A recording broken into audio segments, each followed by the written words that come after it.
Assalamualaikum warahmatullahi wabarakatuh. Perkenalkan, nama saya Puji Irmawati dengan NIM 3017 dari kelas MF Prodi Manajemen Fakultas Ekonomi dan Bisnis Universitas Nahdlatul Ulama Jepara. Untuk memenuhi tugas etika, akademik dan bisnis, saya akan menjelaskan beberapa materi pembelajaran. Yang pertama, hak dan kewajiban mahasiswa. Apa yang dimaksud hak? Konsep hak mengacu pada kebebasan dan perlindungan mendasar yang diakui oleh hukum yang seharusnya dimiliki oleh semua individu. Hak-hak ini pada umumnya dianggap tidak dapat dicabut, yang berarti bahwa hak-hak tersebut tidak dapat diambil atau ditolak oleh pemerintah atau orang manapun. Dan bahwa hak-hak tersebut penting bagi martabat dan kesejahteraan semua orang.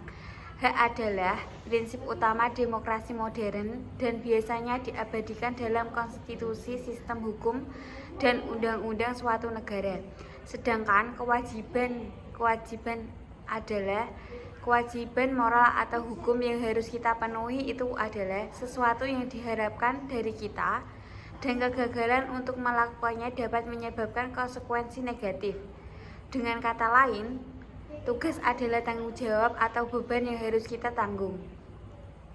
Ada banyak jenis kewajiban yang dapat kita miliki, seperti kewajiban untuk mematuhi hukum, kewajiban untuk membayar pajak, kewajiban untuk mematuhi perintah pengadilan, dan kewajiban untuk bertindak secara bertanggung jawab dan beretika. Beberapa dari tugas ini diamalkan secara hukum, sementara yang lain didasarkan pada prinsip moral dan etika. Secara umum, konsep kewajiban berkaitan erat dengan konsep tanggung jawab. Tugas adalah sesuatu yang wajib kita lakukan, sedangkan tanggung jawab adalah sesuatu yang harus kita lakukan. Perbedaan utama antara kedua konsep tersebut adalah bahwa kewajiban dibebankan kepada kita oleh kekuatan eksternal, sedangkan tanggung jawab adalah sesuatu yang kita pilih untuk kita tanggung sendiri.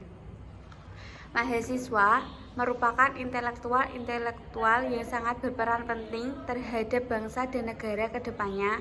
Maka dari itu, sudah sepatutnya seorang mahasiswa memiliki etika baik secara moral.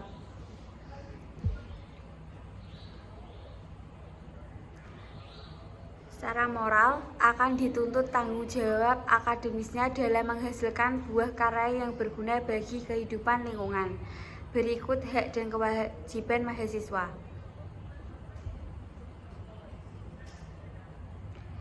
Yang pertama, hak mahasiswa. Setiap peserta didik pada suatu satuan pendidikan mempunyai hak-hak sebagai berikut. Salah satunya, menggunakan kebebasan akademik secara bertanggung jawab dalam mengkaji ilmu, pengetahuan, dan seni atas dasar norma susila dan tata krama yang berlaku dalam lingkungan akademik. Yang kedua, memperoleh layanan akademik dan pengajaran sebaik-baiknya sesuai dengan minat bakat, kegemaran, dan kemampuan, serta memperoleh layanan informasi yang berkaitan dengan kegiatan dan hasil studi. Yang ketiga, menggunakan fasilitas institut dalam rangka pengembangan minat, bakat, penalaran, dan kesejahteraan untuk kelancaran proses belajar melalui perwakilan organisasi kemahasiswaan melalui prosedur yang ada. Yang keempat, mendapat bimbingan penyelesaian studi oleh tenaga pengajar yang bertanggung jawab atau dosen wali, dosen pembimbing, tugas akhir. Yang kelima, ikut serta dalam kegiatan organisasi mahasiswa yang ada di institut dan tidak bertentangan dengan ketentuan peraturan perundang-undangan yang berlaku. Yang keenam, mendapatkan bimbingan dalam kegiatan mahasiswa. Dan yang terakhir, mendapat penghargaan atas prestasi yang diperoleh. Kemudian kewajiban mahasiswa. Kewajiban mahasiswa terdiri dari mematuhi semua peraturan dan ketentuan yang berlaku. Kedua, ikut memelihara sarana dan prasarana kebersihan, ketertiban, dan keamanan institut. Yang ketiga, menjaga kewibawaan dan nama baik institut serta menjunjung tinggi kebudayaan nasional. Yang keempat, menghargai harga dan nilai-nilai yang terdapat dalam ruang lingkup seni, ilmu, pengetahuan, dan teknologi. Yang kelima, ikut serta menanggung biaya penyelenggaraan pendidikan dan kegiatan mahasiswa, kecuali bagi mereka yang dibebaskan dari kewajiban tersebut sesuai dengan ketentuan peraturan perundang-undangan yang berlaku. Yang keenam, mengikuti perkuliahan yang tepat waktu sesuai dengan jadwal yang ditetapkan. Yang ketujuh, dapat menyelesaikan studinya dengan lebih awal dengan memenuhi persyaratan yang berlaku. Yang kedelapan, mengikuti kegiatan kemahasiswaan sesuai dengan panduan SNAM, Sistem Nilai Aktivitas Mahasiswa. Yang terakhir, mematuhi dan menjaga ketertiban kampus sesuai dengan panduan Kode Etik Mahasiswa dan Pedoman Penanganan Pelanggaran Kode Etik Mahasiswa.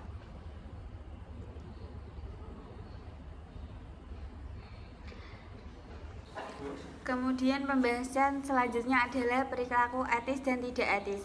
Perilaku etis merupakan bentuk tindakan yang sesuai dengan norma sosial yang dapat diterima secara umum. Perilaku etis dan dalam diri masing-masing individu berkembang sepanjang waktu. Oleh karena itu, setiap orang akan menunjukkan perubahan yang harus terus-menerus terhadap perilaku etis. Perilaku etis dipengaruhi oleh pengalaman pribadi, organisasi, lingkungan organisasi, dan masyarakat umum. Prinsip-prinsip dalam perilaku etis merupakan tuntutan bagi perilaku moral. Contohnya antara lain adalah kejujuran, pegang janji, membantu orang lain, dan menghormati hak-hak orang lain. Perilaku etis seseorang juga sering kali mengacu pada apa yang diyakini. Teori, sikap, dan perilaku dapat mempengaruhi individu untuk bertindak jujur, tegas, adil tanpa dipengaruhi tekanan maupun permintaan diri. Perilaku etis terbukti dapat memberikan manfaat yang besar terhadap organisasi. Di antaranya, perilaku etis seseorang juga seringkali mengacu pada apa yang diyakini. Teori, sikap, dan perilaku dapat mempengaruhi individu untuk bertindak jujur, tegas, adil tanpa dipengaruhi tekanan maupun permintaan diri. Perilaku etis terbukti dapat memberikan manfaat yang besar terhadap organisasi. Di antaranya, perilaku etis dapat meningkatkan produktivitas rekan kerja. Perilaku etis juga mampu meningkatkan produktivitas manajer. Selain itu, perilaku etis juga dapat mempertahankan stabilitas kinerja organisasi, kemampuan organisasi untuk bertahan dan beradaptasi terhadap perubahan lingkungan. Contoh perilaku etis: 1. Jujur dan terbuka. 2. Setia pada komitmen dan tanggung jawab. Yang ketiga, berintegritas, menghormati kehidupan pribadi orang lain, dan menghargai kerahasiaan. Yang keempat, menyukai dan membantu orang lain tanpa pamrih. Yang kelima, respeksi pada hak asasi manusia dan lingkungan hidup. Sementara perilaku tidak etis adalah perilaku yang bertentangan dengan nilai tersebut. Contoh perilaku tidak etis diantaranya: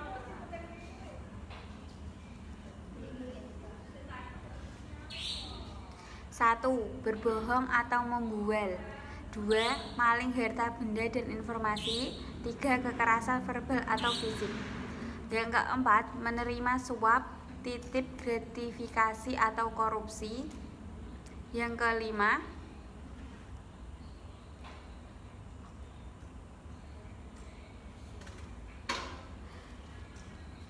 mengganggu ketenangan orang lain atau menghanguskan lingkungan hidup.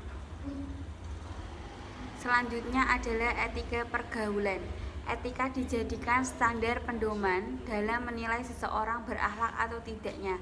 Karena itu, pada peserta didik yang kurang beretika dalam pergaulan perlu diberikan bimbingan agar dapat meningkatkan etikanya dalam pergaulan, sehingga peserta didik bisa menjadi orang yang berakhlak, etika, berakhlak.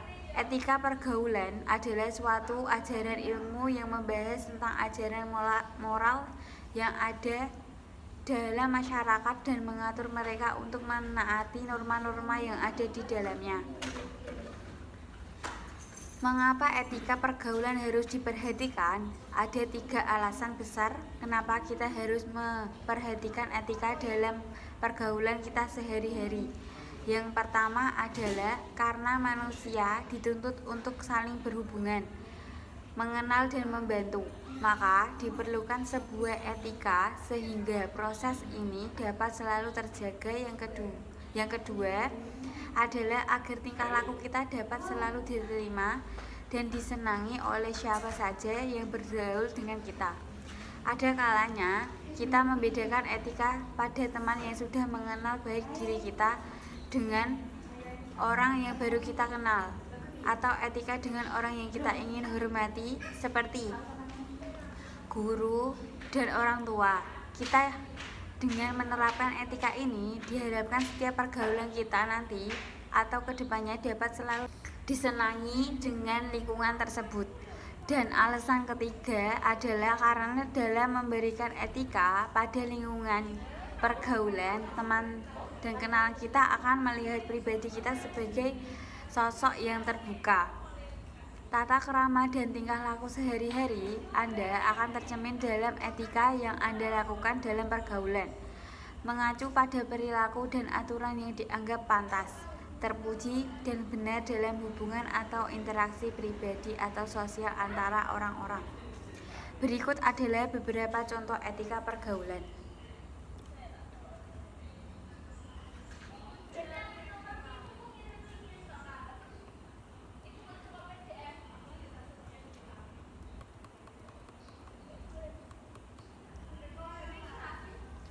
1.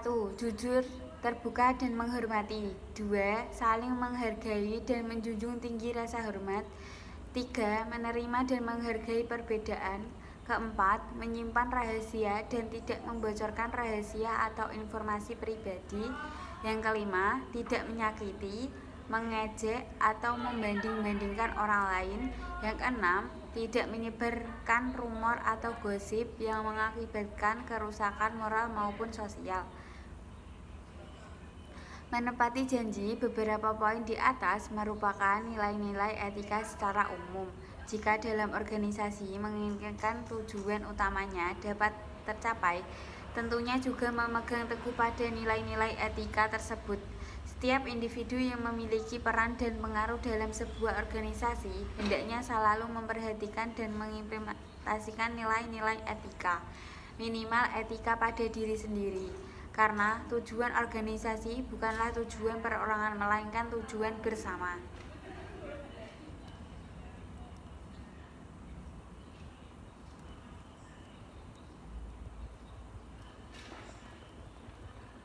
Selanjutnya adalah etika berpakaian. Mahasiswa harus mematuhi etika berpakaian yang dipandang pantas dan sesuai dengan lingkungan. Berikut adalah beberapa contoh etika berpakaian mahasiswa. 1. Pakaian formal, rapi dan sopan yang sesuai dengan lingkungan akademik dan profesional saat menghadiri kelas, presentasi, wisuda atau acara akademik lainnya. 2. Menggunakan pakaian yang rapi dan bersih saat menghadiri kegiatan di kampus atau di luar kampus. 3. Menghormati dan mematuhi aturan berpakaian yang berlaku di kampus, termasuk larangan menggunakan pakaian yang membuka atau menampilkan tubuh secara berlebihan. Yang keempat, menggunakan pakaian yang sesuai dengan tradisi dan budaya lokal, serta menghormati perbedaan budaya dan agama orang lain. Yang kelima, tidak memakai pakaian yang memprovokasi, bertentangan dengan nilai-nilai akademis, atau merusak citra kampus. Etika berpakaian mengacu pada aturan dan norma yang mengatur cara kita berpakaian dan menampilkan diri masyarakat. Ada banyak standar etikat yang berbeda dalam hal pakaian, dan standar ini dapat sangat bervariasi tergantung pada budaya, konteks, dan preferensi pribadi. Secara umum, hal terpenting yang perlu diingat dalam hal etikat dalam berpakaian adalah kita harus berpakaian dengan cara yang pantas dan menghormati situasi yang dihadapi. Artinya, kita harus mempertimbangkan faktor-faktor seperti iklim, kesempatan, dan norma budaya saat memutuskan apa yang dikenakan. Misalnya, jika kita diundang ke pesta pernikahan, biasanya kita diharapkan berpakaian formal. Di sisi lain, jika kita menghadiri acara luar ruangan santai, tidak pantas memakai jas dan kebaya.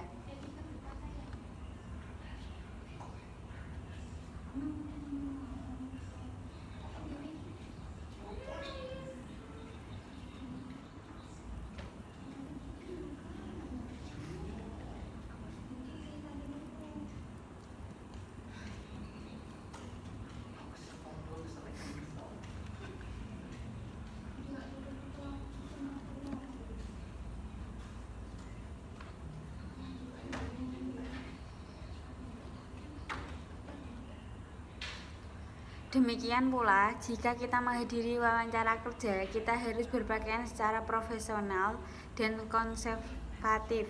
Tetapi jika kita menghadiri pesta pantai, sebaiknya berpakaian santai dan nyaman.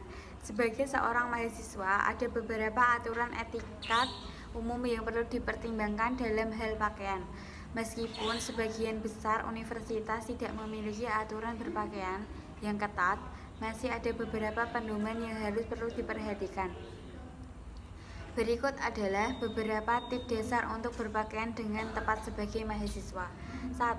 Berpakaian untuk kenyamanan. Meskipun penting untuk tampil rapi, penting juga untuk berpakaian dengan cara yang memungkinkan Anda bergerak dengan nyaman dan tetap fokus pada studi Anda. Hindari pakaian yang terlalu ketat atau ketat, dan pilih pakaian yang memungkinkan Anda duduk dan mencatat dalam waktu lama. 2. Berpakaian sopan. Sebagai seorang mahasiswa, penting untuk berpakaian dengan cara yang mencerminkan lingkungan akademik. Hindari menggunakan pakaian yang terlalu kasual atau terbuka, dan pilihlah pakaian yang sopan dan konservatif. Bergantung pada jurusan atau disiplin Anda, penting juga untuk berpakaian dengan cara yang mencerminkan standar profesional bidang Anda. Yang ketiga, berpakaian sesuai acara. Saat menghadiri acara formal atau pertemuan dengan dosen, penting untuk berpakaian dengan tepat untuk acara tersebut. Misalnya, untuk wawancara kerja, upacara kelulusan, atau acara makan malam formal. Anda mungkin ingin mengenakan pakaian santai bisnis atau jas dan dasi.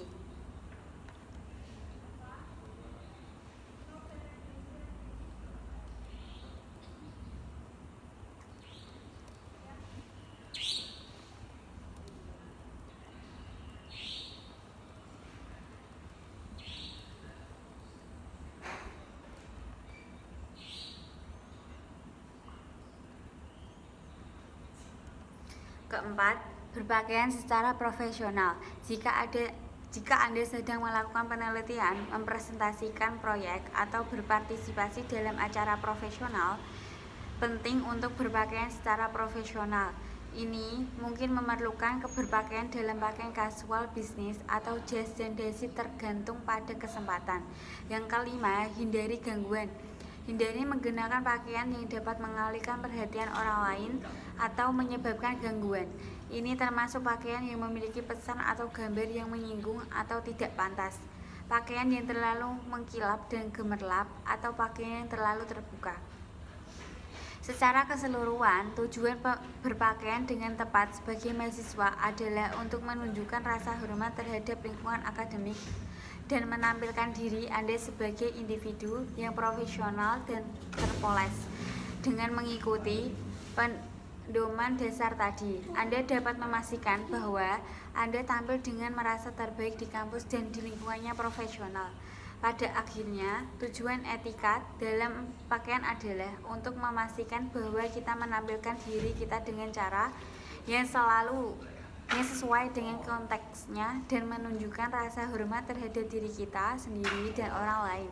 Dengan mengikuti aturan etikat ini, kita dapat menghindari ketersinggungan atau rasa malu dan memastikan bahwa kita menampilkan diri dengan cara mencerminkan nilai dan kepribadian kita yang lebih baik.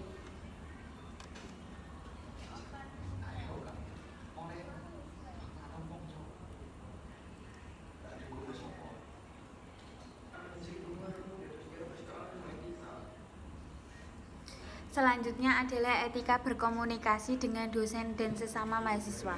Seorang mahasiswa harus memiliki etika berkomunikasi yang baik untuk menjalin hubungan yang positif dengan dosen dan sesama manusia. Etika berkomunikasi antara mahasiswa dengan dosen, khususnya komunikasi melalui media elektronik, tengah mendapat sorotan belakangan ini. Beberapa universitas di Indonesia sampai merasa perlu mengeluarkan peraturan atau himbauan tentang tata cara komunikasi yang baik antara mahasiswa dengan dosen melalui smartphone atau perangkat elektronik lainnya. Terbitnya peraturan dan himbauan ini didorong oleh keluhan-keluhan dari dosen tentang banyaknya komunikasi dari mahasiswa via telepon, SMS, email, sampai pesan instan seperti WhatsApp, Line, dan sebagainya yang kurang beretika. Berikut ini beberapa contoh tipe pesan dari mahasiswa yang dirasa kurang beretika adalah: yang pertama, tipe tanpa identitas. Setiap dosen mungkin berurusan dengan ratusan mahasiswa setiap harinya dan tidak menyimpan nomor kontak seluruh mahasiswa. Yang kedua, tipe pemerintah. Dosen adalah pendidik yang menyampaikan berbagai ilmu pengetahuan kepada mahasiswa. Di samping itu, dosen pada umumnya lebih tua dari mahasiswa, sehingga komunikasi dengan tipe pemerintah sangat tidak beretika. Jika membutuhkan sesuatu, mahasiswa bisa memintanya dengan gaya bahasa yang lebih sopan. Yang ketiga, tipe tidak tahu waktu. Banyak dosen yang mengeluhkan pendapat pesan, bahkan telepon dari mahasiswa di tengah malam. Dengan begitu padatnya kegiatan dosen, waktu istirahat adalah waktu yang sangat berharga. Menghubungi dosen di waktu istirahat bukan hanya tidak beretika, tapi tidak manusiawi, karena menghubungi siapapun tidak pantas dilakukan di tengah malam, kecuali untuk keadaan yang sangat darurat. Dari beberapa tipe mahasiswa yang tidak beretika, maka dari itu berikut adalah beberapa contoh etika berkomunikasi.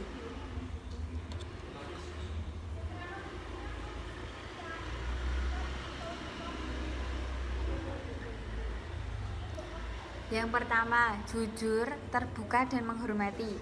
Kedua, berbicara dengan hati-hati dan menghindari kata-kata yang menyakitkan dan menyinggung orang lain.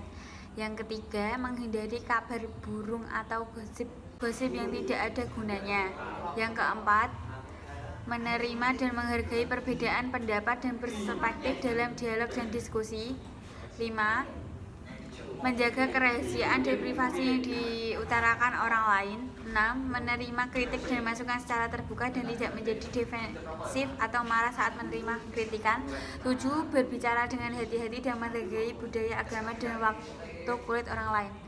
Etika dalam berorganisasi. Etika pada dasarnya mengkaruhi pada keberadaan satu aturannya yang erat kaitannya dengan keberadaan moral yang tidak dapat terlepas dari keberadaan budaya yang berada di sekitarnya. Nilai sopan santun, toleransi, dan menolong yang erat dengan gambaran menghormati individu lain mengarahkan pada harmoni serta memenuhi kebutuhan orang lain.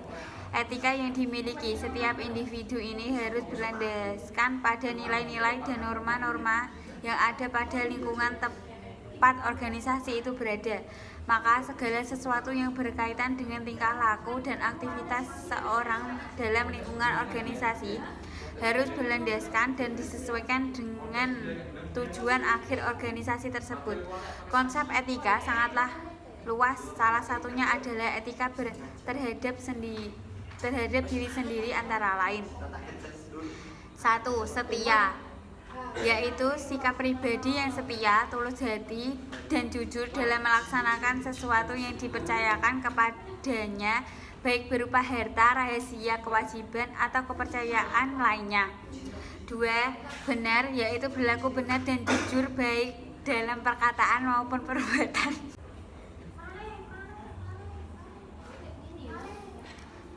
1. Setia, yaitu sikap pribadi yang setia, tulus hati, dan jujur dalam melaksanakan sesuatu yang dipercayakan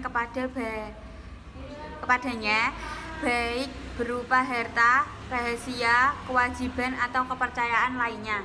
2. Benar, yaitu berlaku benar dan jujur baik dalam perkataan maupun perbuatan. 3. Adil, yaitu menempatkan sesuatu pada tempatnya. 4.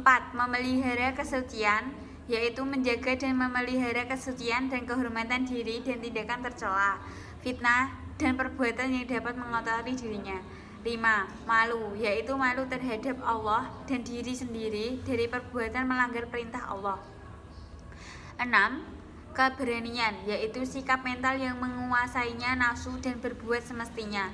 7. Kekuatan, yaitu kekuatan fisik, jiwa, atau semangat dan pikiran atau kecerdasan.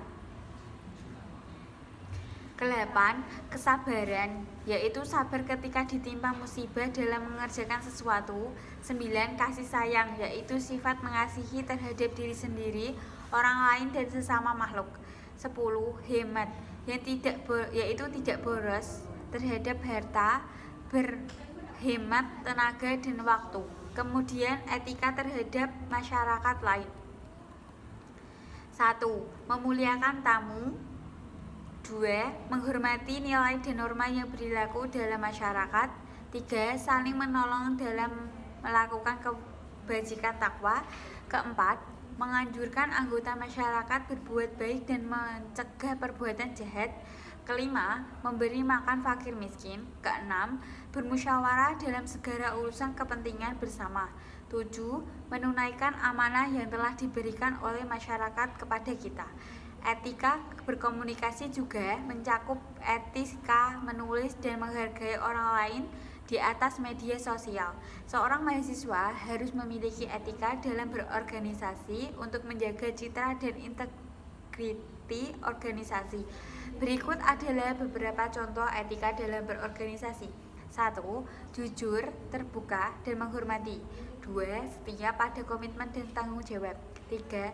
Berintegritas, mengutamakan kepentingan secara efektif daripada kepentingan pribadi. 4. Menerima dan menghargai perbedaan pandangan dan pendapat. 5. Menjaga kerahasiaan dan privasi yang diutarakan orang lain dalam organisasi. 6. Saling bekerja sama dan mendukung satu sama lain dalam kegiatan organisasi. 7. Menghormati dan menghargai nilai-nilai dan budaya organisasi. Etika dalam berorganisasi juga mencakup etika dalam pengambilan keputusan dan manajemen organisasi.